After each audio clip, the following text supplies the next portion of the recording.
Hi everyone, welcome to my channel. So క్విక్‌గా physical assets మీద taxation impact ఎలా ఉంది పోస్ట్ బడ్జెట్ అని చూద్దామండి. గోల్డ్ అయితే మనకి 2 ఇయర్స్ హోల్డింగ్ పీరియడ్, బిఫోర్ అయితే షార్ట్ టర్మ్, 2 ఇయర్స్ తర్వాత అయితే లాంగ్ టర్మ్.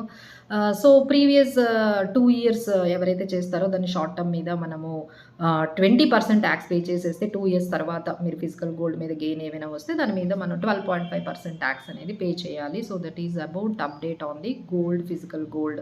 ఇప్పుడు నెక్స్ట్ ఇంపార్టెంట్ ఏంటంటే ప్రాపర్టీస్. మనం ఇండియాలో 40-50% సేవింగ్స్ అన్నీ కూడా మనము ప్రాపర్టీస్లోనే అందరం పెడుతూ ఉంటామండి. So this is very important update. అంటే ఇండెక్సైజేషన్ బెనిఫిట్ తీసేశారండి. సో ఇండెక్సైజేషన్ బెనిఫిట్ ఉండడం వల్ల మనకి ఏంటంటే ఇన్ఫ్లేషన్ ఏదైతే మనకి ఇంపాక్ట్ అవుతుందో దాన్ని అడ్జస్ట్ చేస్తూ మనకి ట్యాక్స్ బెనిఫిట్ కూడా మనకు వచ్చేది. ఇప్పుడు అది పూర్తిగా తీసేశారండి. సో దానికి ఏంటంటే మనకు ముందు 20% ఉండేది, ఇండెక్సైజేషన్ బెనిఫిట్ ఉంటుంది. సో ఇప్పుడు ఇండెక్సైజేషన్ బెనిఫిట్ ఉండదు, ట్యాక్స్ 20% నుంచి 12.5% చేశారు. సో 12.5% తగ్గించినా సరే మనకి ఇండెక్సైజేషన్ బెనిఫిట్ లేకపోవడం వల్ల ఎక్కువగా నష్టపోతున్నామండి. సో ఎలానో జస్ట్ వన్ ఎగ్జాంపుల్లో నేను మీకు చెప్తాను. సో ఒక పర్సన్ ఒక 2001లో 1 crore పెట్టిన ప్రాపర్టీ 24లో 4 crores అమ్మేశారు అనుకోండి. సో మనకి ఎంత క్యాపిటల్ గెయిన్ వచ్చింది? 4 crores minus 1 crore. So 3 crores capital gain వచ్చింది. సో కొత్త మనకి పోస్ట్ బడ్జెట్ ప్రకారం 12.5% ట్యాక్స్ పే చేయాలి కాబట్టి 37,50,000 ట్యాక్స్ పే చేయాలి. అదే మనం ప్రీ బడ్జెట్ లెక్కల ప్రకారం మనం చూసుకున్నట్లయితే 4 crore క్యాపిటల్ గెయిన్ వచ్చింది. మనకి ఇండెక్సైజేషన్ బెనిఫిట్ అనేది వస్తుందండి. దాన్ని మనం క్యాలిక్యులేట్ చేసుకుంటే 3 crores 48 lakhs.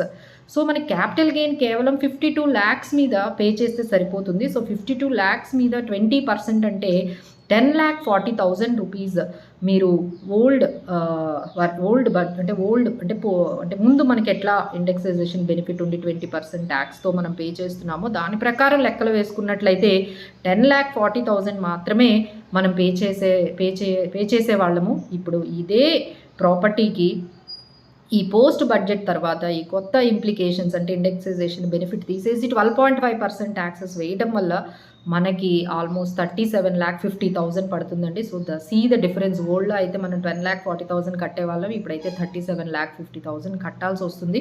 సో ఇండెక్సైజేషన్ బెనిఫిట్ అయితే చాలా వరకు అది చాలా వరకు మన ట్యాక్స్ బర్డన్ని తీసేయడం వల్ల చాలా వరకు బర్డన్ అయితే పెరుగుతుందండి. సో ఇవన్నీ కూడా మీరు గమనించాలి. ఎవరైతే ప్రాపర్టీస్ సేల్ చేస్తున్నారో ఒక్కసారి ఇవన్నీ కూడా గమనించండి. ఇవన్నీ చేయడం వల్ల చాలా అంటే తక్కువ ప్రైస్కి చూపిద్దామనే ఉద్దేశమే ఎక్కువ అవుతుందండి. బ్లాక్ మనీ ఇంకా ఎక్కువ ఈ కొంచెం ఈ ప్రాపర్టీస్లో జరిగే అవకాశాలు అయితే ఎక్కువగా కనిపిస్తున్నాయి. ఎందుకంటే ఎక్కువ చూపించామనుకోండి గెయిన్ మీకు ఎక్కువ ట్యాక్స్ పడుతుంది కాబట్టి. So need to be very careful అండి.